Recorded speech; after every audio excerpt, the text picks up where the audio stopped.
Assalamualaikum warahmatullahi wabarakatuh. Alhamdulillah, salatu wassalamu ala rasulillah, amma ba'd.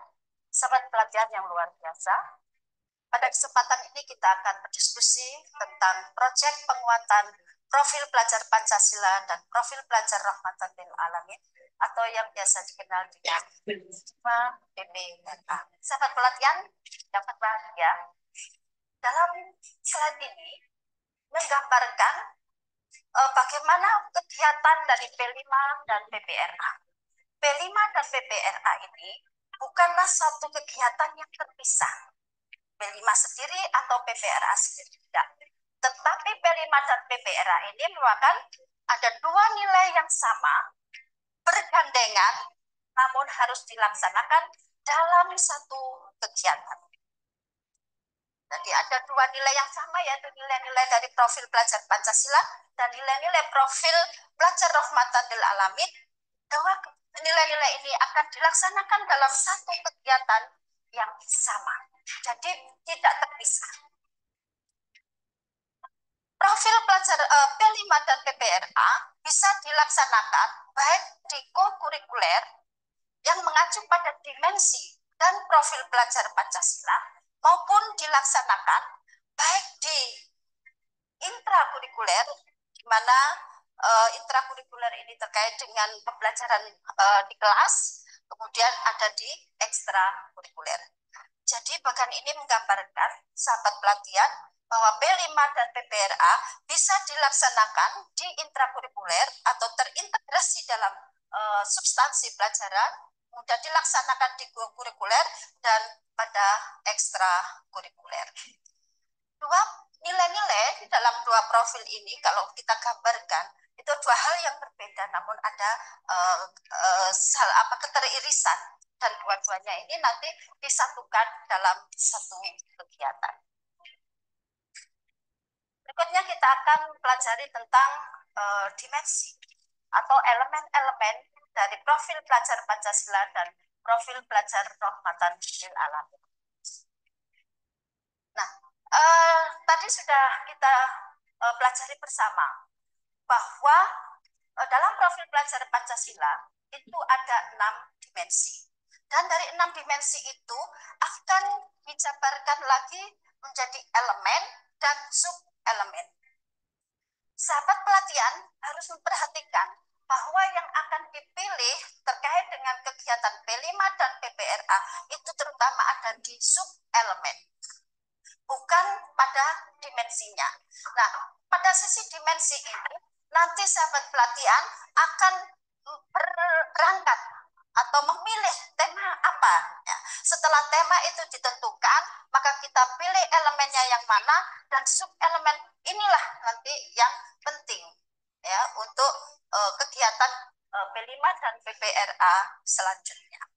Jadi sahabat pelatihan bisa memilih gitu ya. Ini dari temanya, elemennya apa, boleh 2 elemen. Kemudian dari 2 elemen itu nanti memilih sub-elemennya.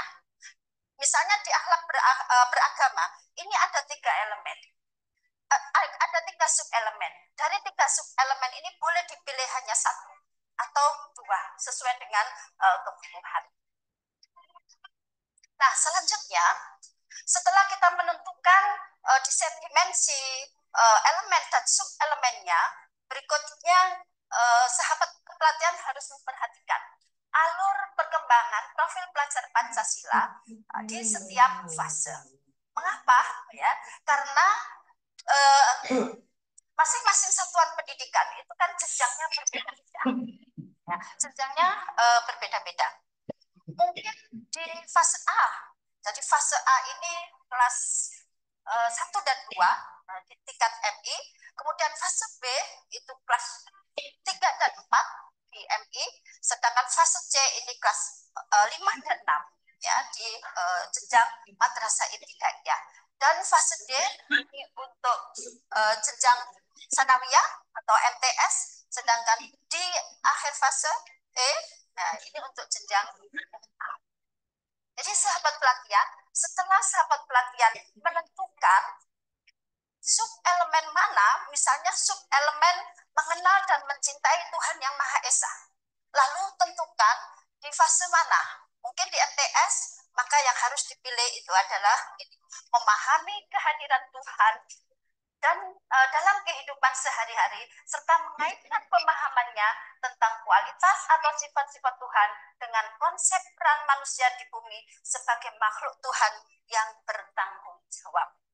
Nah, jika kegiatan proyek ini dilaksanakan di jenjang MA atau fase E, untuk sub-elemen mengenal dan mencintai Tuhan Yang Maha Esa, maka yang akan dipilih itu adalah alur ya profil pelajar di setiap fasenya. Ya, jadi tidak semuanya bisa dipilih ya sahabat pelatihan, tapi yang dipilih ya sesuai dengan sub-elemen dan profil alur perkembangan ya, alur perkembangan untuk setiap fase. Berikutnya, ya, ini adalah nilai-nilai dari profil pelajar Rahmatan lil Alamin. Yang tadi sudah kita pelajari bahwa ada 10 nilai dalam profil pelajar Rahmatan lil Alamin. Untuk PPRA, ya, itu berbeda dengan profil pelajar Pancasila. Yang tadi ada 6, ada elemen dan ada sub-elemen. Ya. Pada PPRA itu hanya ada nilai, subnilai, serta indikator. Nah, sahabat pelatihan nanti akan memilih indikator mana yang dikehendaki. Jadi indikatornya ini tidak banyak, hanya satu, jadi lebih sederhana dan lebih mudah dibanding dengan profil pelajar Pancasila. Sahabat pelatihan yang berbahagia, tadi kita sudah memilih nilai-nilai dari profil pelajar Rahmatan lil Alamin yang ada 10 nilai. Misalnya kita memilih nilai berkeadaban ya, atau yang dikenal dengan ta'addub. Ta'addub ini misalnya tentang sopan santun. Kalau subnilainya ini kesalehan dan berbudi pekerti mulia. Ya. Ini hampir sama ya juga dengan di profil pelajar Pancasila. Yang indikatornya adalah menunjukkan sikap sopan santun kepada siapapun, misalnya menghormati dan menghargai orang yang lebih tua, ya, serta menyayangi yang lebih muda, ya. Menyayangi yang lebih muda. Sebagaimana pada profil pelajar Pancasila yang tadi, kita juga harus memilih alur perkembangan profil ya sesuai dengan fasenya. Maka di sini harus memperhatikan fase-fasenya. Yang tertulis ini adalah ada fase untuk PAUD, ya, fase untuk PAUD ini. Selanjutnya adalah fase A, ini untuk jenjang MI kelas 1 dan 2. Ini adalah fase B, kelas 3 dan 4. Fase C ini untuk kelas 5 dan 6. Dan ada fase D untuk MTS, serta ada fase E, ini untuk tingkat LA. Jadi sahabat pelatihan harus memperhatikan alur perkembangan yang mana dari setiap jenjang, dari setiap fase ini berbeda tingkatannya.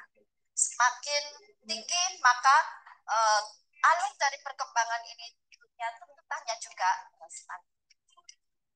Demikianlah sobat pelatihan materi tentang elemen-elemen profil pelajar Pancasila dan profil pelajar Rahmatan lil Alamin yang akan bermanfaat untuk materi-materi berikutnya. Dan sekian untuk sesi kali ini. Sampai jumpa lagi di video-video. Assalamualaikum warahmatullahi wabarakatuh.